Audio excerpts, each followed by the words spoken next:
Ka-Express, isang mala-finals na banggaan, ang agad bubungad sa Western Conference ng NBA. Sa unang round ng playoffs, ang Los Angeles Lakers at Houston Rockets. Hindi ito ordinaryong first-round series. Para sa maraming fans at analysts, ito ay isang blockbuster duel dahil muling magsasalpukan ang dalawang iconic superstars ng kanilang henerasyon, LeBron James at Kevin Durant.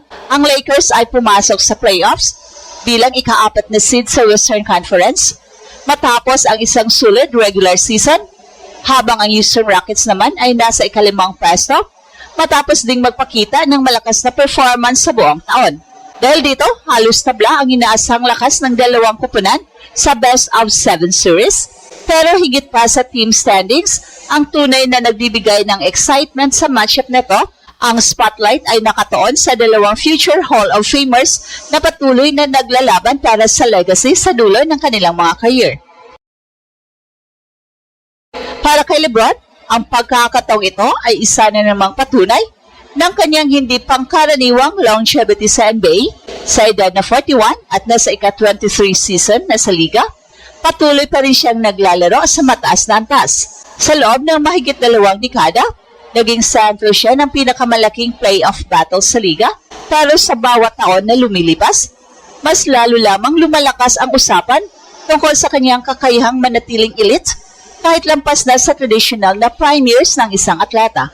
Sa kabilang panig ay si Kevin Durant, isa sa pinaka-prolific scorer sa kasaysayan ng NBA.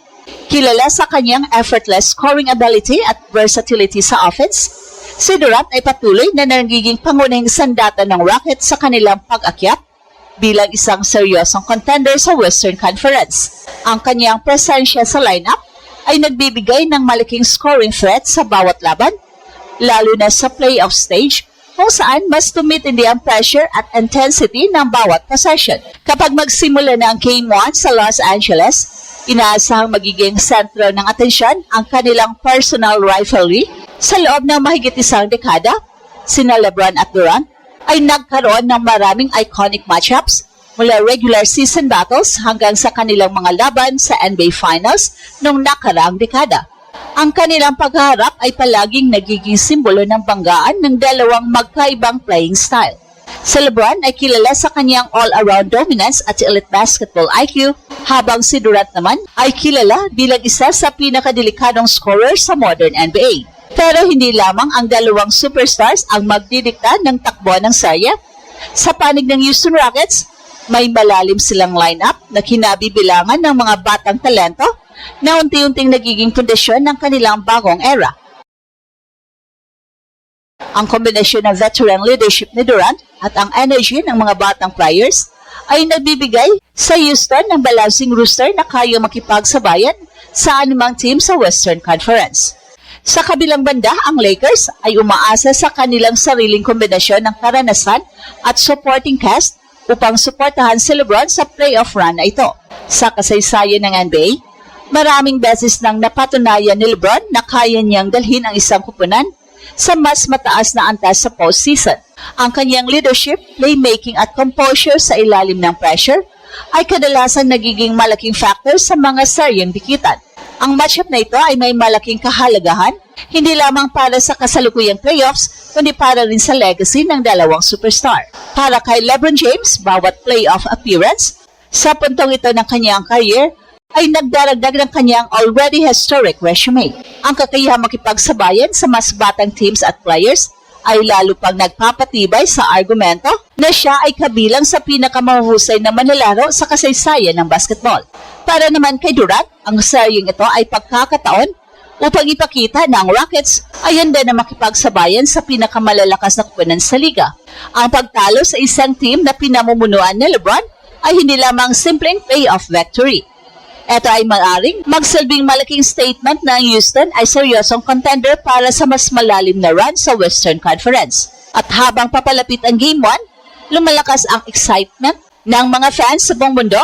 Hindi araw-araw na makikita sa unang round ng playoffs ang ganitong klaseng matchup sa pagitan ng dalawang all-time greats. Sa bawat possession, bawat shot at bawat defensive stand, inaasang makikita ang intensity ng dalawang legends na parang gustong patunayan na may natitira pa silang dominance sa court. At sa mas malalim na pagsusuri, ang serye sa pagitan ng Los Angeles Lakers at Houston Rockets ay isa sa mga pinaka-intriguing matchups ng 2026 postseason dahil pinagsama-sama nito ang dalawang mahalagang elemento ng modern NBA competition, generational talent at strategic team evolution.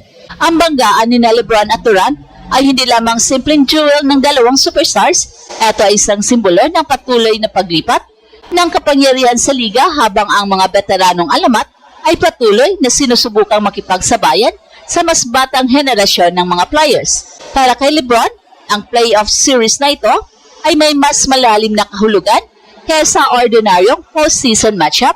Sa edad na 41, bawat playoff appearance ay nagiging bahagi ng kanyang legacy narrative.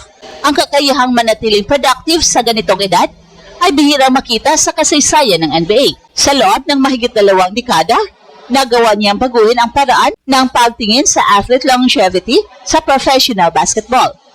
Ang kanyang combination ng basketball IQ, playmaking vision at physical conditioning ay patuloy na nagbibigay sa kanya ng advantage kahit laban sa mas batang opponents. Sa playoff environment kung saan mas mahalaga ang experience at decision-making, ang presensya ni LeBron ay nagiging malaking equalizer para sa Lakers. Well, sa kabilang banda, si Durant ay nasa ibang yugto ng kanyang career pero nananatiling isa sa pinakamapanganib na offensive weapon sa liga. Ang kanyang scoring ability ay halos walang katapat dahil sa kanyang height, shooting range at versatility sa iba't ibang offensive sets. Sa loob ng maraming taon, napatunayan na niya na kaya niya mag-dominate sa pinakamalaking stage ng basketball. Para sa Rockets, ang kanyang leadership at offensive gravity ay nagbibigay ng identity sa kanilang sistema. Ang pagkakaroon ng isang player na kayang mag-score laban sa anumang defensive scheme ay napakahalaga sa playoffs kung saan mas madalas na nagiging mabagal at physical ang laro. Isa pang mahalagang factor sa seryeng ito ay ang pagkakaiba ng team structure ng dalawang koponan. Ang Rockets ay kumakatawang sa bagong era ng NBA teams na binubuo ng combination ng young athletic players at isang veteran superstar na nagsisilbing focal point ng offense. Ang ganitong model ay nagbibigay sa kanila ng flexibility sa pace at defensive switching. Ang kanilang roster depth ay nagbibigay ng maraming options sa coaching staff pagdating sa matchup at rotations. Samantala ang Lakers ay isang team na mas nakasandal sa leadership ng isang generational player. Ang kanilang sistema ay madalas umiikot sa playmaking ni LeBron at sa kakayahan ng kanilang supporting cast na mag-step up sa mga critical moments. At ito ang Express Info kung saan bawat kwento ginulat ang mundo. Don't forget to like and subscribe.